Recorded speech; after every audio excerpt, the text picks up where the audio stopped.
Update Bangla YouTube চ্যানেলের পক্ষ থেকে আজ আমি আপনাদেরকে পিএম কিষাণ প্রকল্পের একটা গুরুত্বপূর্ণ আপডেট দেব। তো বন্ধুরা, পিএম কিষাণ প্রকল্পে একটা গুরুত্বপূর্ণ আপডেট উঠে এলো। 17 নম্বর কিস্তি নিয়ে একটা গুরুত্বপূর্ণ আপডেট উঠে এসেছে পিএম কিষাণ প্রকল্পে। তো বন্ধুরা, পিএম কিষাণ প্রকল্পে কি গুরুত্বপূর্ণ আপডেট উঠে এলো তা এই ভিডিওর মাধ্যমে আপনাদেরকে আজকে আমি জানিয়ে দেব।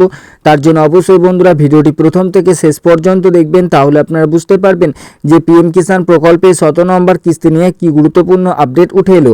আর হ্যাঁ বন্ধুরা, বিভিন্ন ধরনের সরকারি প্রকল্পের লেটেস্ট আপডেট পেতে অবশ্যই চ্যানেলটিকে সাবস্ক্রাইব করে পাশে থাকবেন। তো চলুন বন্ধুরা, এবার আপনাদের জানিয়ে দিই যে পিএম কিষাণ প্রকল্পে 17 নম্বর কিস্তি নিয়ে কি গুরুত্বপূর্ণ আপডেট উঠে এলো।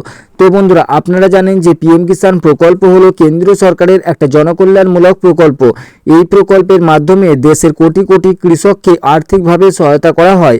তো বন্ধুরা, এই প্রকল্পের মাধ্যমে কৃষকরা কিন্তু আর্থিকভাবে সহায়তা পেয়ে থাকেন। তো বন্ধুরা, এই প্রকল্পে বছরে 3টি কিস্তিতে টাকা দেওয়া হয়। তো 3টি কিস্তিতে 2000 টাকা করে মোট 6000 টাকা আর্থিক সহায়তা পেয়ে থাকেন কৃষকেরা। তো বন্ধুরা, এই যে প্রকল্প পিএম কিষাণ প্রকল্প, এই প্রকল্প কৃষকদের জন্য এবং কেন্দ্র সরকারের বিভিন্ন যে জনকল্যাণমূলক প্রকল্পগুলি রয়েছে তার মধ্যে সর্বাপেক্ষা উল্লেখযোগ্য এবং গুরুত্বপূর্ণ একটা প্রকল্প হলো পিএম কিষাণ প্রকল্প।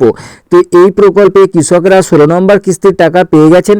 এবার কৃষকরা পেতে চলেছেন 17 নম্বর কিস্তির টাকা। তো এই 17 নম্বর কিস্তির টাকা নিয়ে একটা গুরুত্বপূর্ণ আপডেট উঠে এসেছে। তো বন্ধুরা, পিএম কিষাণ প্রকল্পে এই যে আপনারা 17 নম্বর কিস্তির টাকা পেতে চলেছেন, তো এই 17 নম্বর কিস্তির টাকা পাওয়ার তারিখ কিন্তু ঘোষণা করে দেওয়া হয়েছে। তো বন্ধুরা, আপনারা কবে পাবেন পিএম কিষাণ প্রকল্পে 17 নম্বর কিস্তির টাকা, তাই এই ভিডিওর মাধ্যমে আপনাদেরকে জানিয়ে দেব। তো বন্ধুরা, এবার আপনারা যে কিস্তির টাকাটা পেতে চলেছেন, এই কিস্তির টাকাটা কোন মাসের কিস্তির টাকা সেটা প্রথমে আপনাদেরকে জানতে হবে। তো এই কিস্তির টাকাটা হচ্ছে এপ্রিল টু জুলাই মাসের টাকা। তো এই যে এপ্রিল টু জুলাই মাসের কিস্তির টাকাটা অর্থাৎ 17 নম্বর কিস্তির টাকা কবে পাবেন সেটা এবার আপনাদেরকে দেখাচ্ছি। তো প্রথমে আপনাদেরকে এটা লাইভ প্রমাণ সহ দেখাচ্ছি, তার জন্য গুগলে যাচ্ছি।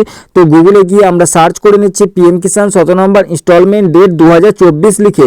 তো আপনারাও কিন্তু এইভাবে পিএম কিষাণ প্রকল্পে 17 নম্বর কিস্তির টাকা কবে পাবেন তা জানার জন্য গুগলে গিয়ে সার্চ করে নিতে পারেন পিএম কিষাণ 17 নম্বর ইনস্টলমেন্ট ডেট 2024 লিখে। তো তারপরে দেখুন আমাদের একটা নতুন পেজে নিয়ে এলো। তো এই পেজে দেখুন আপনারা জানতে পারবেন যে পিএম কিষাণ প্রকল্পে 17 নম্বর কিস্তির টাকাটা আপনারা কবে পাবেন।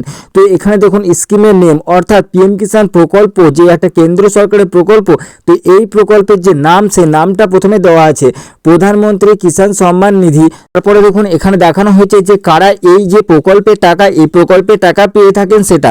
তো ফার্মার মানে হলো এই যে কৃষকরাই কিন্তু পেয়ে থাকে এই প্রকল্পের টাকা। আপনাদের প্রথমেই বললাম যে একমাত্র কৃষকরাই পেয়ে থাকেন এই প্রকল্প অর্থাৎ পিএম কিষাণ প্রকল্পের টাকা।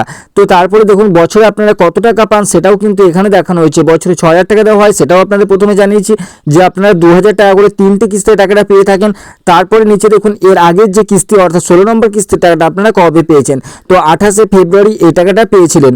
তো এই যে প্রকল্প অর্থাৎ পিএম কিষাণ প্রকল্পে 16 নম্বর কিস্তির টাকাটা কোন মাসের টাকা ছিল না, এটা ছিল ডিসেম্বর টু মার্চের টাকা। তো আপনারা পেয়েছেন কবে, আপনারা পেয়েছেন 28শে ফেব্রুয়ারি। তো এবারের যে টাকাটা সেটাও দেখুন এখানে দেখানো হয়েছে যে আপনারা কবে পাবেন, মে 2024 অর্থাৎ 17 নম্বর কিস্তির টাকাটা আপনারা পেতে চলেছে মে মাসের। তো বন্ধুরা, আশা করি বুঝতে পারছেন মে মাসে আপনারা পেতে চলেছেন 17 নম্বর কিস্তির টাকা। তো এবার আপনারা মে মাসে যে 17 নম্বর কিস্তির টাকাটা পাবেন, মে মাসের কবে পাবেন সেটাও আপনাদেরকে জানিয়ে দিচ্ছি। তো দেখুন বন্ধুরা, এর আগের যে কিস্তি অর্থাৎ 16 নম্বর কিস্তির টাকাটা আপনারা পেয়েছেন 28শে ফেব্রুয়ারি। ওই টাকাটা ছিল ডিসেম্বর টু মার্চ মাসের কিস্তির টাকা। তো সেটা আপনারা ডিসেম্বর মাসে পাননি, আবার জানুয়ারি মাসেও পাননি, সেটা পেয়েছিলেন ফেব্রুয়ারি মাসে এবং মার্চ মাস পর্যন্ত আপনার ওয়েট করতে হয়নি।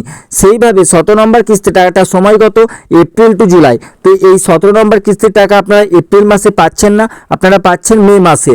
তো মে মাসের কত তারিখে পাবেন সেটা এবার আপনাদেরকে জানিয়ে দিচ্ছি। তো দেখুন বন্ধুরা, পিএম কিষাণ প্রকল্পে বছরে 3টি কিস্তিতে টাকা দেওয়া হয়। এর আগে আপনারা পেয়েছেন 16 নম্বর কিস্তির টাকা, এবার পেতে চলেছেন 17 নম্বর কিস্তির টাকা। আর এই 17 নম্বর কিস্তির টাকা আপনারা পেতে চলেছেন মে মাসে। তো এই যে আপনাদের দেখালাম গুগলে, যে আপনারা সার্চ করে দেখালাম যে পিএম কিষাণ প্রকল্পের আপনারা কত তারিখে পেতে চলেছেন 17 নম্বর কিস্তির টাকা, তো এখনও কিন্তু ডেট ঘোষণা করা হয়নি। আর এটা যে আপনাদের দেখাচ্ছি এটা কিন্তু একটা আনঅফিসিয়ালি আপডেট, এটা কিন্তু কোনো অফিসিয়ালিভাবে জানানো হয়নি যে মে মাসে আপনারা পাবেন পিএম কিষাণ প্রকল্পে 17 নম্বর কিস্তির টাকা। তবে বিভিন্ন সূত্র মারফত এবং গুগলে সার্চ করলেও দেখা যাচ্ছে যে মে মাসে আপনারা পেতে চলেছেন পিএম কিষাণ প্রকল্পের 17 নম্বর কিস্তির টাকা। তো এই টাকাটা এপ্রিল টু জুলাই মাসের টাকা, তো এপ্রিল মাসে আপনারা পাবেন না, এটা কিন্তু বলাই যায় যে এপ্রিল মাসে আর পিএম কিষাণ প্রকল্পের টাকা দেবে না, তবে মে মাসে দেবে না এ কথা বলা যায় না। মে মাসে আপনারা পেতেই পারেন পিএম কিষাণ প্রকল্পে 17 নম্বর কিস্তির টাকা। তো বেনিফিশিয়ারি স্ট্যাটাস আপনারা যখন চেক করবেন তখন দেখবেন বেনিফিশিয়ারি স্ট্যাটাসে পিএম কিষাণ প্রকল্পে টাকা দেওয়ার আগে একটা আপডেট আসে, তো আরএফটি, তো এই আরএফটিটা কিন্তু মে মাসে চলে আসবে এবং মে মাসে কিন্তু পিএম কিষাণ প্রকল্পে 17 নম্বর কিস্তির টাকা দেওয়া হবে বলে বিভিন্ন সূত্র মারফত জানা যাচ্ছে। তবে এখনও কিন্তু অফিসিয়ালিভাবে ডেট ঘোষণা করা হয়নি যে আপনারা পিএম কিষাণ প্রকল্পে 17 নম্বর কিস্তির টাকা কবে পাবেন। তবে আশা করা যাচ্ছে খুব শীঘ্রই ডেট ঘোষণা করে দেওয়া হবে এবং অফিস ওয়েবসাইটেও জানিয়ে দেওয়া হবে যে আপনারা কবে পাবেন পিএম কিষাণ প্রকল্পে 17 নম্বর কিস্তির টাকা। তো যখন জানিয়ে দেওয়া হবে অফিসিয়াল ওয়েবসাইটে যে আপনারা কবে পেতে চলেছেন পিএম কিষাণ প্রকল্পের 17 নম্বর কিস্তির টাকা, তো সেই খবরটি সবার আগে আপনাদেরকে এই চ্যানেলের মাধ্যমে জানিয়ে দেবো। তার জন্য অবশ্যই বন্ধুরা চ্যানেলটিকে সাবস্ক্রাইব করে রাখবেন। তো বন্ধুরা ভিডিওটি যদি ভালো লাগে অবশ্যই একটি লাইক করে দেবেন এবং চ্যানেলটিকে সাবস্ক্রাইব করে পাশে থাকবেন।